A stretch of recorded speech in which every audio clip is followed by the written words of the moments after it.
evening, great ladies and gentlemen, by the name of Taylor Templeton Smith.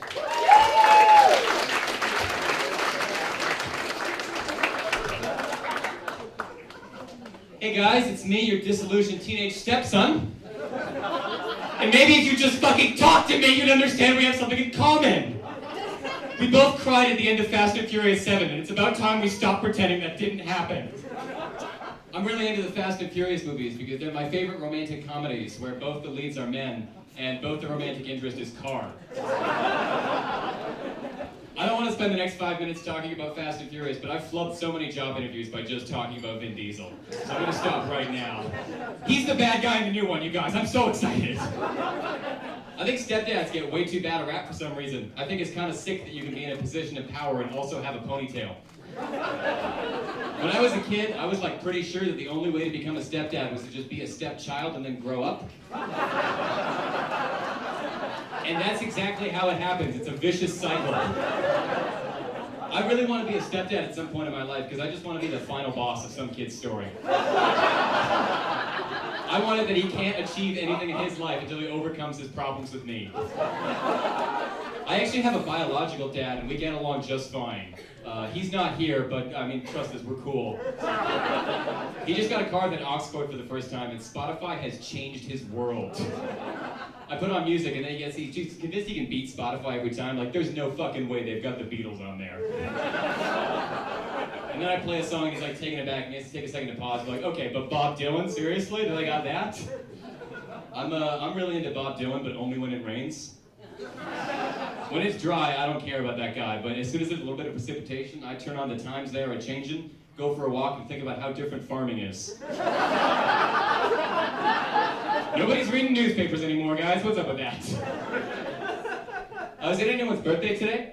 It's not mine, but it was recently. And I spent it in a hospital waiting room because I heard that's what you're supposed to do for the 21st. I drank half a bottle of whiskey and listened to Come On Eileen and just felt I really needed to be at the bottom of a flight of stairs. I thought for sure doctors would like fist bump you and think you're dope if you say no to painkillers, but it turns out they just think you're a moron. But I insisted that they let me play with a wheelchair instead, and I was zipping around doing wheelie spins and donut pops, as you like to call them. And I wheeled past a guy clutching his chest, screaming his last as blood came out of his chest in an Etobicoke hospital. And a nurse walked by me, chuckled a little bit, and put a hand on my shoulder and said, "Really makes you think, huh?" And then I shit you not, Zach Braff came out of a closet and narrated the lesson he'd learned that day.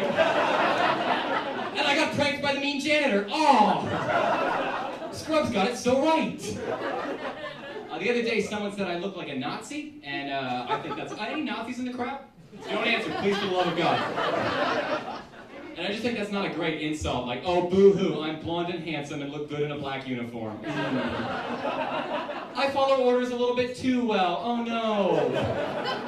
It's not insulting. You're just making me sound like I'm a good boyfriend. There's so many ways to hurt me. Point out that I look like a skeleton wearing a skin snuggie. Call me Luke Skywalker if he experimented with his sister a bit more. Nothing's just so easy. I was told that I had inherently racist bone structure, and now that's the first line on my resume.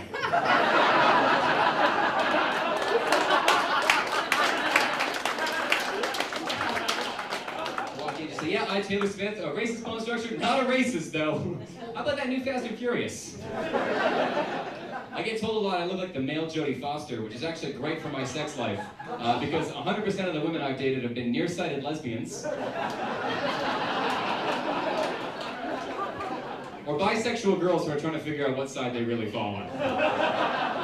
They work their way down my body and get more disappointed. Like, it starts like, oh, I'm really into Taxi Driver. And then around here, it's like, I'm busy with school.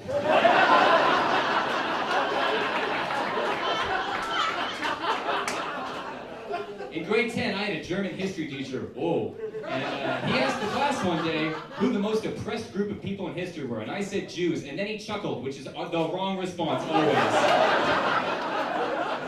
And said quite the opposite, my boy, Germans, as if there's a prey-predator system going on there. And then asked us to take a note of 100 Germans who weren't Nazis. And Germany, I love what you guys have done with alcohol and sausages, but if you can only find 100 people to represent your entire culture who weren't into National Socialism, maybe rethink some stuff, I don't know.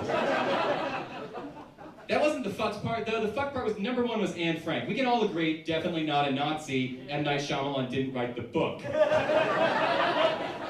But then number two was Bruce Willis. We're putting Anne Frank and the guy from the Die Hard movies on the same tier. She wrote one book. There were 5 Die Hards. Mix that up a little. I just have to gotta edit the list though now, because you know he did vote for Trump. I'm sorry. Yeah, we got political near the end. That's been all from me, guys. Thank you so much.